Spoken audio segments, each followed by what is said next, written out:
ont raison d'ailleurs. Bonsoir, rebonsoir, c'est le coup de théâtre depuis 24 heures. Peut-être que le nucléaire iranien a survécu au bombardement des États-Unis malgré la puissance des B2, malgré la puissance des bombes GBU.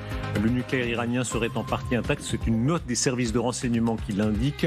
Dans quelques instants, l'homme le mieux renseigné à ce sujet va nous rejoindre sur ce plateau pour un entretien exclusif. C'est Raphaël Grossi, le patron de l'Agence internationale de l'énergie atomique. Nous sommes toujours avec Xavier Titelman, avec vous Elisabeth Shepard-Selam, avec le ministre israélien Nitzan Horowitz. Ancien ministre. Mais en France, vous savez, on s'appelle toujours monsieur le ministre. Les Français adorent dire, dès qu'il y a des titres, les Français s'y accrochent. Alors, vous serez monsieur le ministre pour l'éternité, vous avez de la chance. Et puis, merci beaucoup, amiral Jean-Louis Bichot. Vous êtes amiral pour l'éternité aussi. J'espère bien. Bien sûr. Ouais, et vous êtes ancien commandant des forces maritimes françaises dans le Pacifique et surtout ancien dirigeant du, comment s'appelait le sous-marin, votre sous-marin ? Le Téméraire. J'ai commandé le Téméraire. Voilà, commandant du Téméraire, sous-marin nucléaire, lanceur d'engins. Repassons évidemment par ces révélations de CNN et du New York Times sur ce qui serait de fait un ratage extrêmement grave, puisque le but était de détruire le nucléaire iranien, les centrifugeuses, l'uranium enrichi. On en est loin, si on en croit CNN en particulier. Une première évaluation des services de renseignement suggère que les frappes contre l'Iran n'ont pas détruit de site nucléaire. Les bombardements n'ont pas détruit les composants essentiels du programme nucléaire. Elles l'ont probablement seulement retardé de plusieurs mois. Expliquez-nous, avant qu'on entende Raphaël Grossi sur ce plateau, ce que peut vouloir dire retarder. On se dit c'est détruit ou ça n'est pas détruit. Retarder, ça veut dire quoi ? Retarder, ça veut dire qu'on a détruit un certain nombre de choses ou tué un certain nombre de personnes qui compromettent le bon déroulement de ce qui était prévu, c'est-à-dire d'accéder à la bombe dans les mois qui venaient. Voilà, donc c'est ça que ça veut dire retarder. Mais enfin, les gens sensés pensent qu'on est au retard, mais M. Grossi confirmera sans doute, on est plutôt sur des retards qui se chiffrent en années. Vous avez été vraiment au cœur de la dissuasion nucléaire. Alors, vous étiez à un tout autre niveau, sous-marin nucléaire, lanceur d'engins, c'est un des vaisseaux les plus puissants que l'imagination humaine ait pu concevoir. Quels points sensibles du programme ont pu être quand même fragilisés ou détruits pour en arriver là ? Bon, déjà, ne serait-ce que les centrifugeuses elles-mêmes, ce sont des engins extrêmement délicats qu'il faut manipuler avec précaution, qui sont très longs à produire et à réaliser, et ça demande des capacités industrielles. Donc, recréer des lignes de diffusion comme des lignes de centrifugation, comme l'avaient fait les Iraniens, c'est extrêmement difficile. Souvenez-vous, par exemple, de l'effet qu'avait eu cette opération israélienne qui avait consisté à attaquer de manière informatique le bon fonctionnement de ces centrifugeuses. Et les Iraniens, les premiers, ont dit qu'ils avaient perdu 2 à 3 ans parce que leurs centrifugeuses ne fonctionnaient plus correctement. Donc là, elles ont été toutes terriblement secouées, probablement endommagées dans cette secousse. Ça, je parle de celle de Fordo, mais celle de Natanz également, puisqu'à Natanz, ils ont pris également des missiles Tomahawk, qui ne sont pas des petits missiles, et qu'il y en a eu plusieurs de tirés par un sous-marin nucléaire américain. Donc, il y a quand même 3 bases significatives iraniennes qui ont été gravement endommagées, sinon détruites. Et ça, personne ne peut dire le contraire. Donc maintenant, il va falloir que M. Grossi, ses inspecteurs, puissent y aller un jour pour vérifier exactement l'ampleur des dégâts. Juste, une des choses qui sort c'est Axios qui en parle, mais enfin, c'est les renseignements israéliens qui mettent aussi le doigt sur le fait que c'est pas simplement ces installations, c'est aussi les scientifiques. Il y a une partie, on va dire, il y a une globalité qui a été détruite, ou en tout cas très endommagée, qui pointe vers cette idée qu'il y aura un retard au moins de plusieurs années. Par rapport aux infos diffusées par CNN, il faut souligner, c'est pas du tout l'avis des services de renseignement d'Israël. En Israël, on est sûr que l'infrastructure a été détruite presque entièrement. Et ce qui est aussi important de souligner, c'est que la semaine prochaine, les négociations reprennent entre les États-Unis et l'Iran sur un nouvel accord. Et puis, maintenant, l'Iran, affaibli après l'attaque, pourrait être d'accord à faire toutes sortes de concessions pour avoir un accord qui tient pour longtemps.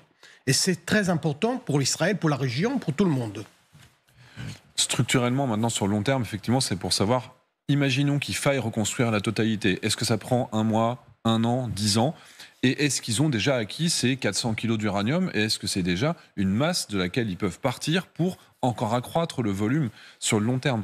C'est-à-dire que structurellement, je ne vois pas comment est-ce que, en perdant la totalité de leurs infrastructures, si le site de Fordo n'est plus exploitable, que Natanz, au moins en surface, est détruit, qu'ils ont perdu des scientifiques, etc., dire que c'est un échec et qu'ils sont revenus que de quelques mois en arrière, ou alors que ça les a arrêtés, juste faire une pause de quelques mois, ça me paraît peu ambitieux.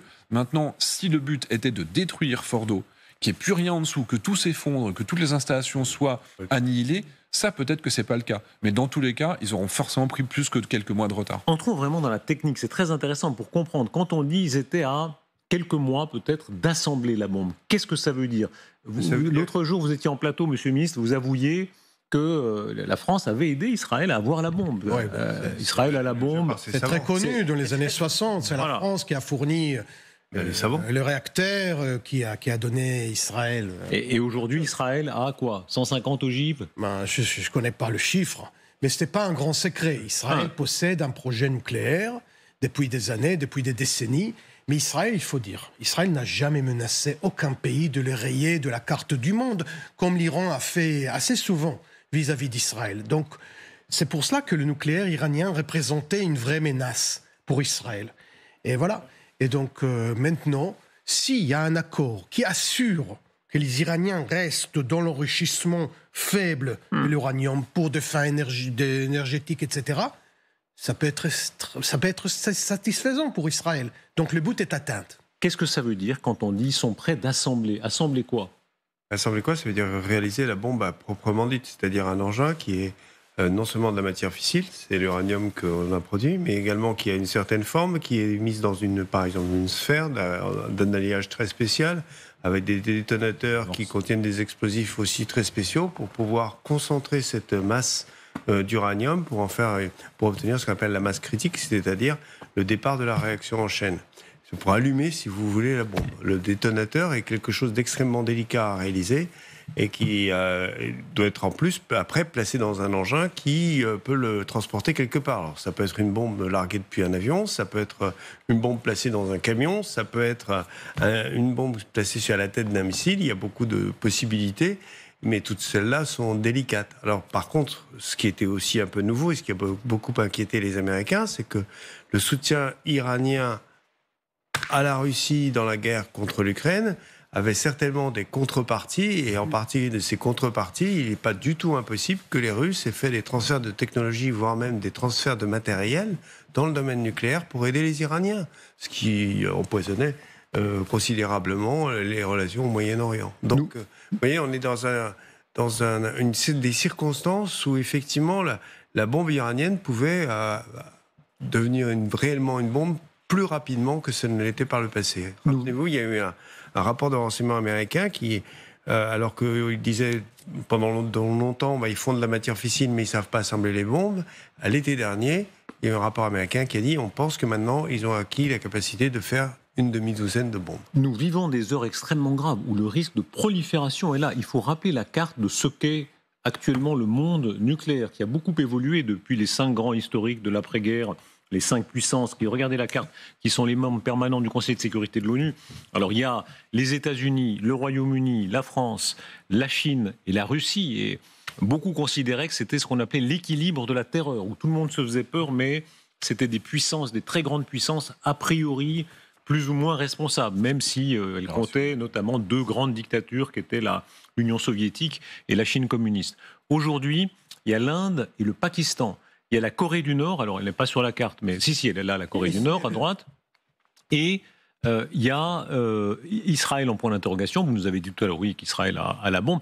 Mais maintenant, il y a tout le reste, c'est-à-dire en particulier le risque que l'Iran et que beaucoup d'autres, on dit que les Saoudiens préparent la leur, etc. Le risque, et surtout au Moyen-Orient, c'est qu'à partir du moment où les Iraniens l'ont, par précaution, il y a d'autres, notamment, comme vous disiez, l'Arabie Saoudite, qui va le vouloir. Donc, on va tomber dans un course de nouveau à l'arme nucléaire. Et également les actions proliférantes que le président Poutine a menées en Corée du Nord, en fournissant, là aussi, c'est parfaitement clair, une technologie qui permet de placer les bombes nord-coréennes sur des missiles pour les emmener au loin vers les côtes américaines, inquiète énormément, c'est normal, les Sud-Coréens et les Japonais.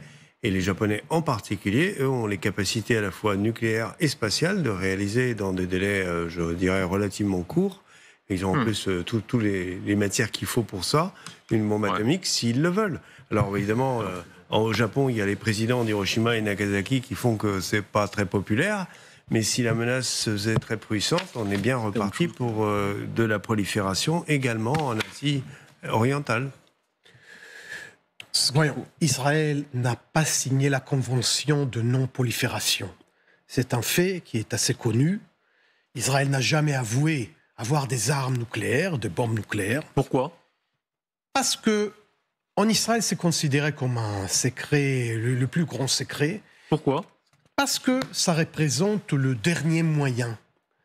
On est un peuple avec une histoire très connue qui a, après la Shoah, Israël voulait s'assurer de moyens qui, si l'ennemi arrive à vraiment détruire le pays, le dernier moyen serait peut-être un moyen nucléaire. Mais vraiment, mais c'est pas... Israël a déjà fait beaucoup de guerres et il n'a jamais utilisé des armes nucléaires, il n'a jamais menacé d'utiliser des armes nucléaires. Est-ce qu'on en parlait quand vous étiez... comme le dernier moyen. Comme toutes les puissances, en principe. Quand vous étiez vous-même au cabinet, on en parlait dans le cabinet israélien ? Non, ce sont des sujets qui ne sont pas discutés même au sein du cabinet de sécurité. Jamais. Presque jamais. Et parce qu'il s'agit vraiment du secret le plus gardé du pays depuis toujours. Ça veut dire qui est au courant ? Le Premier ministre ? Oui, le chef d'état-major de Tsahal ? Oui, ministre de la Défense. Et il y a ce qu'on appelle un comité d'énergie atomique. Il ne s'agit pas seulement d'énergie, il paraît, qui est responsable du projet nucléaire. Mais Israël est un pays responsable. On voit là à quel point, amiral, le feu nucléaire reste l'ultime, comme on dit, l'ultima ratio de la puissance. C'est-à-dire, c'est vraiment une grande puissance à ça. Oui, mais c'était bien que ce soit ainsi. C'est bien que ce soit ainsi, que ce ne soit pas réparti dans le monde entier. Parce que déjà, on est parfois un peu inquiet quand on voit certains dirigeants des pays dotés. Si vous augmentez le nombre de pays dotés, vous augmentez mathématiquement la probabilité d'avoir des dirigeants qui ne soient plus à la hauteur et qui fassent n'importe quoi. Donc, c'est pas ça. Je suis un farouche défenseur de la non-prolifération. Oui, or, c'est ce qui est en train d'arriver, évidemment. Des gens comme les successeurs de Kadhafi, les successeurs de Saddam se disent si on avait eu la bombe, on ne nous aurait pas renversés. Et Zelensky aussi. Et Zelensky aussi. Eux, ils ont rendu leur bombe. Des pays comme l'Afrique du Sud ont acquis la bombe atomique et y ont renoncé par la suite parce qu'effectivement, c'était pas logique et pas utile dans leur doctrine. Mais le fait qu'Israël ne reconnaisse pas avoir la bombe atomique, c'est simplement pour éviter la prolifération.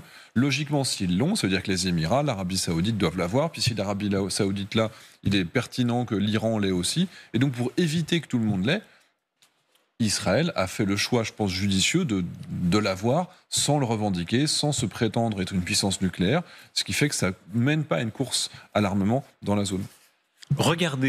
Écoutez plutôt Trump, regardez Trump qui est arrivé ce matin au sommet de l'OTAN, c'était à La Haye, on voit là les 32 membres de l'OTAN, la position de force que Trump a renforcée ces dernières heures, depuis samedi avec son opération menée dans le plus grand secret, où il a fait cette espèce de démonstration de puissance. Expliquez-nous ça, Elisabeth Schepper-Selam. Pourquoi est-ce qu'il sort renforcé, pas seulement des derniers mois, mais des 4 derniers jours ?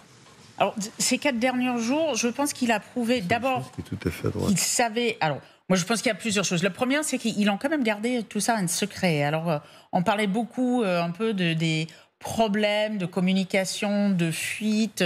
Peut-être qu'ils ne savaient pas à peu près ce qu'ils faisaient, notamment Pete Hegseth. Ils montrent qu'ils sont capables de monter une opération dans le secret, comme il se doit néanmoins, et le faire bien.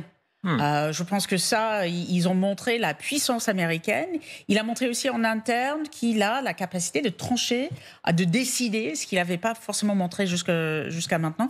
Et à la fois pour l'extérieur, je pense par rapport à la Russie, par rapport aux alliés, qui les rassure aussi, mais aussi en interne, c'est très important.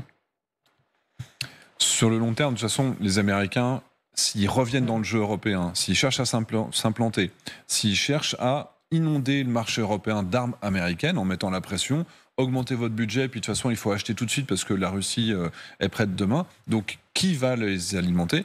Évidemment, ce sera forcément les Américains ou la Corée du Sud, ou des pays qui ont des usines qui sont prêtes à tourner. Parce que malheureusement, il faut aussi être conscient, la course à la puissance qui est imposée militaire par la Russie, qui est aujourd'hui une menace ouverte face à nous, elle n'a pas été accompagnée en Europe occidentale et en Europe de l'Ouest par une montée en cadence de la production industrielle. On a fait les efforts dans les obus, on a fait certains efforts pour les canons César, on a relancé la production de quelques armes ponctuellement, mais on n'est pas du tout au niveau des exigences de ce qu'il faudrait avoir pour faire face à la Russie dans 2 ans, si par malheur il décidait de nous attaquer. Trump, chef du monde libre. Pardon, c'est l'initiative de, je crois, c'est Renault, de monter une usine de montage de drones en Ukraine. Donc on va voir si effectivement on a un industriel français qui est capable de reconvertir une industrie de production de véhicules en une industrie de production de drones. Très amont. Trump, chef du monde libre, hein, l'expression qui avait un peu perdu de ses couleurs, et on semble qu'il retrouve ça, la fierté d'être une puissance nucléaire, et même une certaine fierté d'être le champion de l'OTAN. Il a beaucoup critiqué l'OTAN, là il se sent visiblement très bien, il s'est senti très bien à ce sommet. Je trouve que ce sommet a été fantastique. C'était un énorme succès. Il y a des gens géniaux ici. Tout le monde s'est montré, les présidents, les premiers ministres, le roi et la reine. J'ai même pris le petit déjeuner avec le roi et la reine. Ce sont de belles personnes, vraiment sympas. J'ai passé un super moment. Nous pensons que les Pays-Bas sont fantastiques. Je trouve que vous avez fait un boulot fantastique. Alors, pourquoi a-t-il retrouvé les charmes de l'OTAN ? Parce que ça lui donne... En fait, l'OTAN est une expansion de la puissance américaine. Ils se servent du levier de l'OTAN pour être puissants auprès de leurs alliés européens. Et la preuve d'être une alliance en Europe leur donne aussi de la puissance dans leurs autres alliances avec Taïwan et la Corée du Sud. Yakovlev, qui est pourtant pas suspect d'être anti-américain, dit les Américains ont infantilisé les Européens. Et ils maintiennent les Européens dans un état d'enfant. Qui achète les F-35, depuis le plan Marshall, qui se soumet. Désolée, hein, pour moi, depuis le plan Marshall, c'est presque exprès. Y compris pour des raisons économiques. Ce que Xavier dit pas, c'est aussi pour vendre leurs armes. Cette expression de puissance qu'on vient de voir avec les Américains, c'est aussi qu'on entend le nous. L'autre jour, on parlait de nous avons gagné, nous avons ouvert les cieux iraniens, alors que c'est les Israéliens. Ils vendent aussi ces armes, en fait. Il dit aussi notre armement est puissant. Venez acheter notre armement.